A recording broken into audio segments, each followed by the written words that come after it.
He laughed louder than anyone else at that family BBQ. Even the grill couldn't drown out his voice. That smug, sharp tone that always found a way to stab where it hurt most. "Come on, man," he said, waving a half-eaten burger. "You really think sitting quiet makes you deep or something? You're too soft for real life." Everyone chuckled, because that's what people do when they don't want to be the next target. The old uncle by the grill smirked. The kids giggled. My aunt rolled her eyes, pretending it was all just family teasing. I didn't say a word. Just sipped my iced tea, watching the smoke curl up into the sky. He thought my silence was weakness. He had no idea that silence had once kept men alive, that I'd earned it, not in air-conditioned offices or gym selfies, but in deserts where even the wind carried fear. But sure, let him laugh. That day wasn't about proving anything, until his father, my uncle, came over. The man everyone in the family respected. Retired Navy SEAL.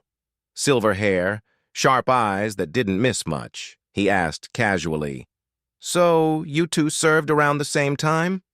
Before I could answer, my cousin grinned. "Nah, Uncle, he's not that type.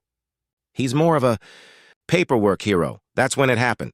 His dad's expression froze mid-smile. "Paperwork?" he said softly. Then his tone changed. His eyes narrowed, searching mine. "What's your call sign?" I hesitated for a second, then answered quietly. "Ghost Eagle." The air shifted. The laughter stopped. The BBQ smoke suddenly smelled different. His dad stood straight, chest tight, voice low but firm. "Apologize. Now." Everyone just stared, confused, silent, waiting for context that never came. Because what came next changed how my whole family looked at me forever. But that moment didn't just happen. It was built on years of pain, sacrifice, and choices no one saw. You want to know how a quiet man became Ghost Eagle? Let's go back, before the medals, before the missions, before the silence. Because real strength isn't about the noise you make. It's about what you've survived without ever telling anyone. Welcome, story lovers. From where are you watching? Drop your city name in the comments so we can see how far our story travels. Before anyone ever called me Ghost Eagle, I was just Evan Miller, the quiet kid from a small town in Ohio, the kind who sat in the back of class, never raised his hand, but always knew the answers. My teachers said I had discipline. My mom said I had walls.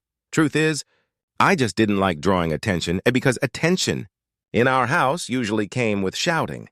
My father was a factory worker. Hard hands, harder temper. When the plant shut down, his frustration didn't just stay at the bar, it came home.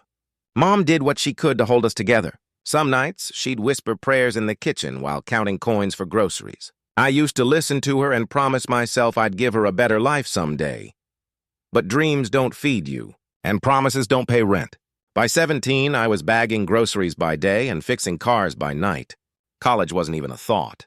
Not with bills stacked higher than my report cards. So when a recruiter came to our high school gym talking about honor, purpose, and travel, I listened. He didn't sugarcoat it. Said, "You'll break before you become anything." I figured I was already broken, so what did I have to lose? Training was brutal, the kind that teaches you exactly where your limits are and how to crawl past them anyway. Men twice my size quit. Some cried. But for me, pain was familiar, predictable. It was almost comforting. Every push-up, every freezing ocean drill, every sleepless night, it all meant one thing. I was finally becoming someone who couldn't be ignored. By the time I earned my call sign, Ghost Eagle, I had already learned how to disappear into danger and come out the other side unseen. Not flashy, not loud, just effective. The team started trusting me for recon, silent insertions, deep territory. When others panicked, I stayed still. That stillness, the same one my cousin mocked at that BBQ, once kept my unit alive. But that life came at a price. I lost more brothers than I can count.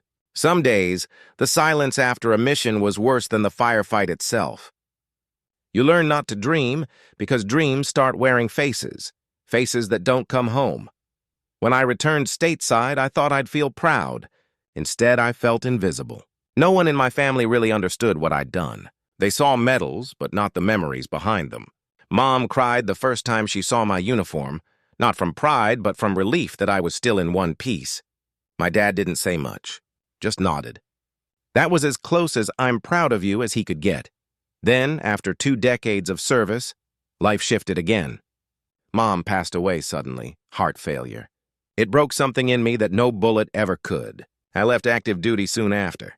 I'd served my time, lost enough, and I wanted quiet. Quiet. That word again. It followed me like a shadow.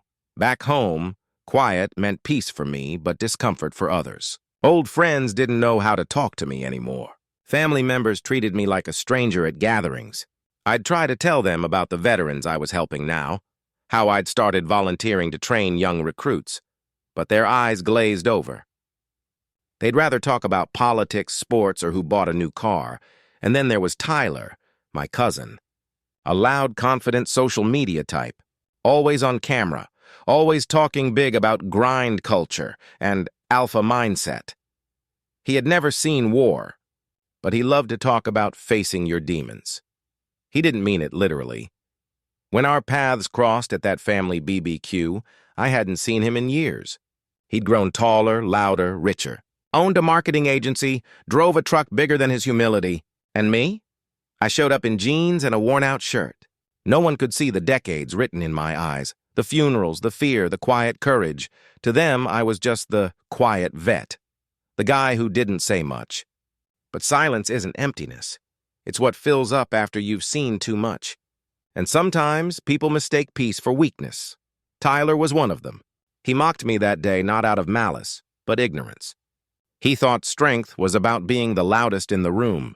He didn't know that true strength was about staying calm when the world falls apart. The irony? His own father, the retired SEAL, knew exactly what silence meant. He'd lived it too. And that's why, when he heard my call sign, everything changed. But before that moment of reckoning, there were years of struggle, rebuilding, and trying to find purpose in a world that only valued noise. A world that forgot the cost of freedom. Because while Tyler was chasing likes and followers, I was chasing peace. The kind no camera can capture. When I left active duty, I thought I was stepping into peace. Turns out peace is louder than war, because in peace there's nothing to drown out your thoughts.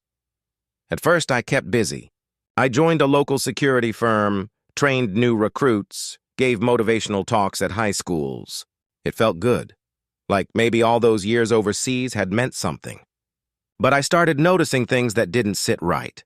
The company was cutting corners on training, pushing unprepared kids into dangerous contract zones overseas just to make a bigger profit. They called it efficiency. I called it reckless. One kid, Jake, reminded me of myself when I was 18. Quiet, focused, too eager to prove something. He'd just lost his dad and was signing up to pay his mom's medical bills. He looked at me like I had all the answers. I tried to mentor him, told him not to rush, to master his basics first. But corporate didn't like that kind of talk. We need deployables, not philosophers, they said. One afternoon, Jake didn't show up for drills. Next morning, I got the news. He'd been sent on an early mission, against protocol, and didn't make it back. That was my breaking point. I went to the boardroom, demanded accountability. They called it an unfortunate incident. Unfortunate. That word echoed in my head for weeks. I realized something then. Wars don't just happen overseas.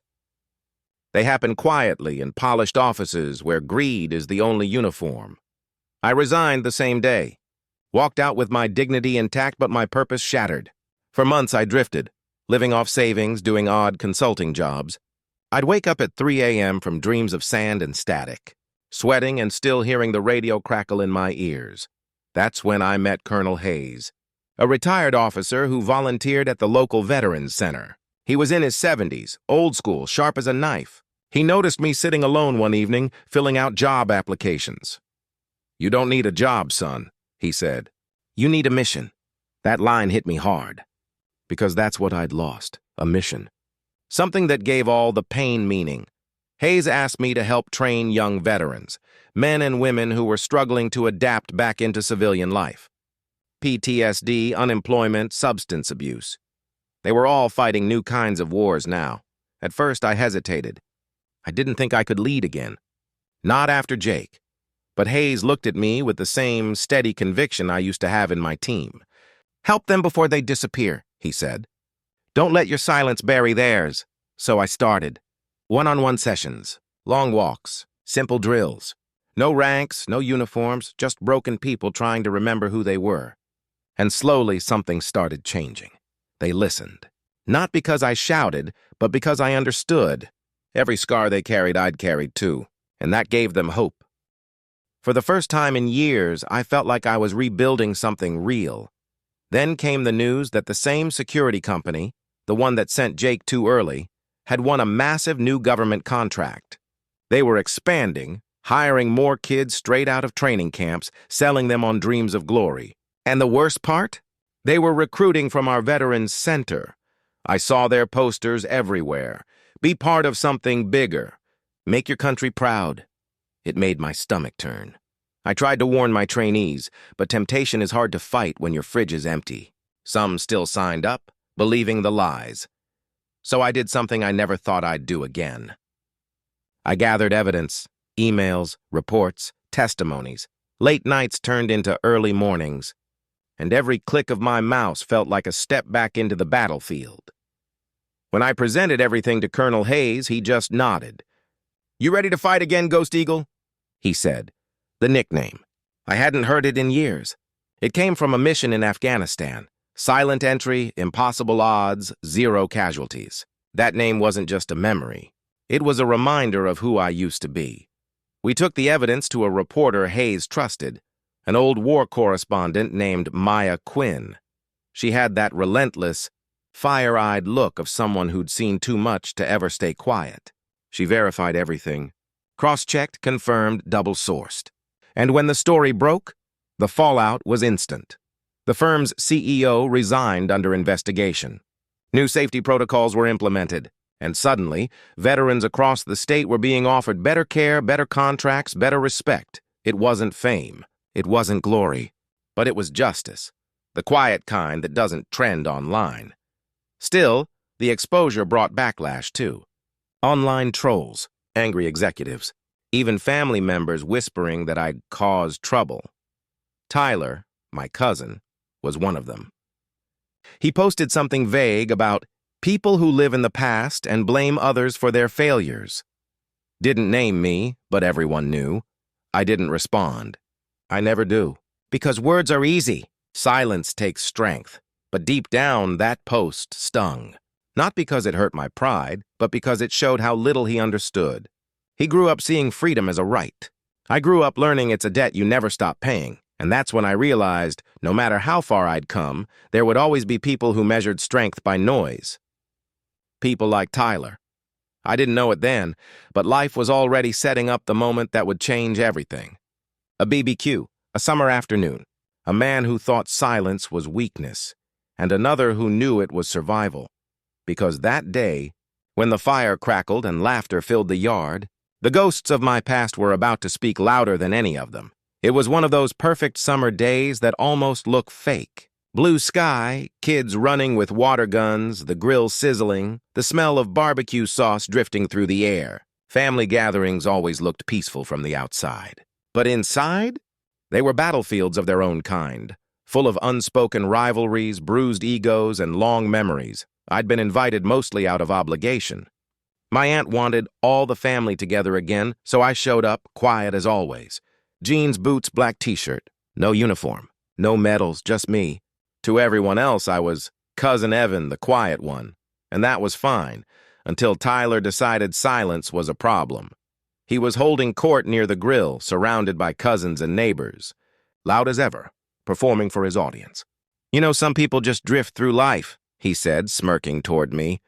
"Always serious, never smiling. Like the world owes them something." A few laughs followed. He grinned wider. Guess some folks mistake silence for wisdom. I didn't react. I'd learned long ago that not every battle deserves a response. But then he kept going. "And what's with that limp? You walk like you fought a war or something." He laughed at his own joke. The laughter of someone who's never been close to real pain. The air shifted. Even the kids went quiet for a moment, sensing something wasn't right. I looked at him, calmly, steadily. "I did," I said. He blinked, confused. "Wait, seriously?"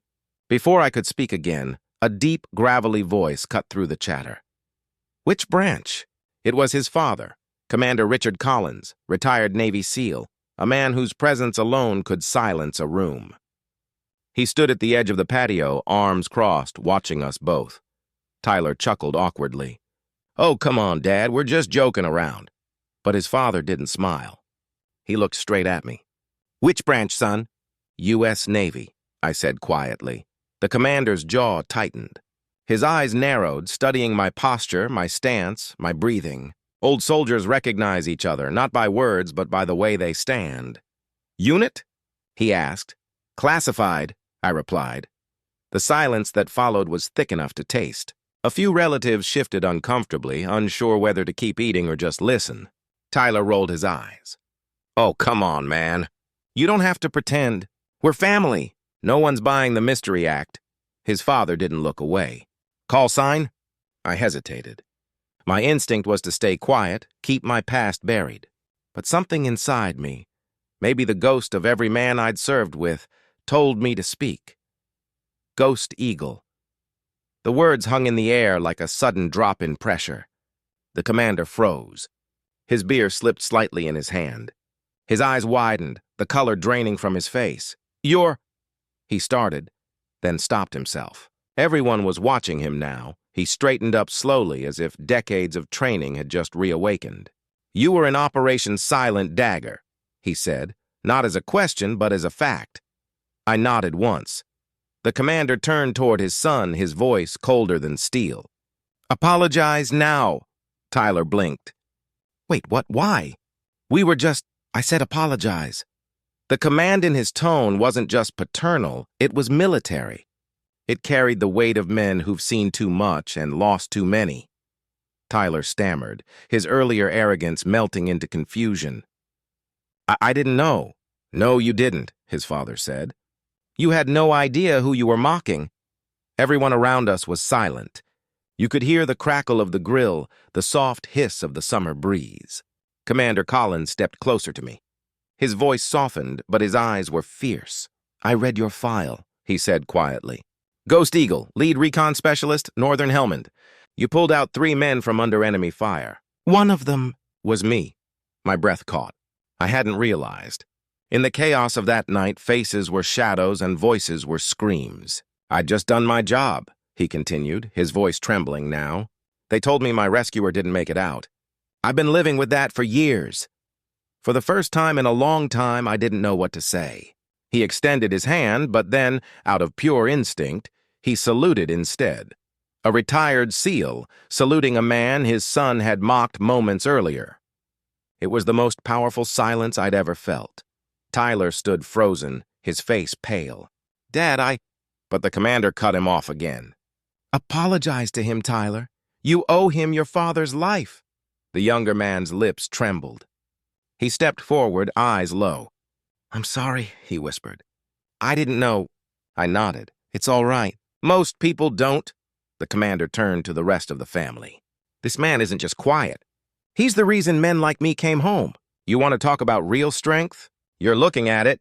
No one spoke after that. The laughter, the chatter, had gone. Only respect remained. I didn't stay much longer. As I walked away, I heard the commander telling his son stories about the mission, about how silence had saved them, how one man had carried 3 others through fire without making a sound. It wasn't glory I felt that day. It was peace. Because for once my silence had been understood. Dear audience, if you're enjoying the story, don't forget to give it a like. It really helps. That night, after the barbecue, the stars seemed brighter than usual. Maybe because the weight I'd carried for years had finally shifted. For the first time, I didn't feel like a ghost walking through my own family gatherings. I felt seen, not because of medals or missions, but because someone finally understood the silence that had become my armor. Commander Collins called me the next day. His voice was calm, respectful, almost hesitant. "Evan," he said, "I'd like you to come by sometime. I owe you more than a handshake." I told him he didn't owe me anything, but he insisted.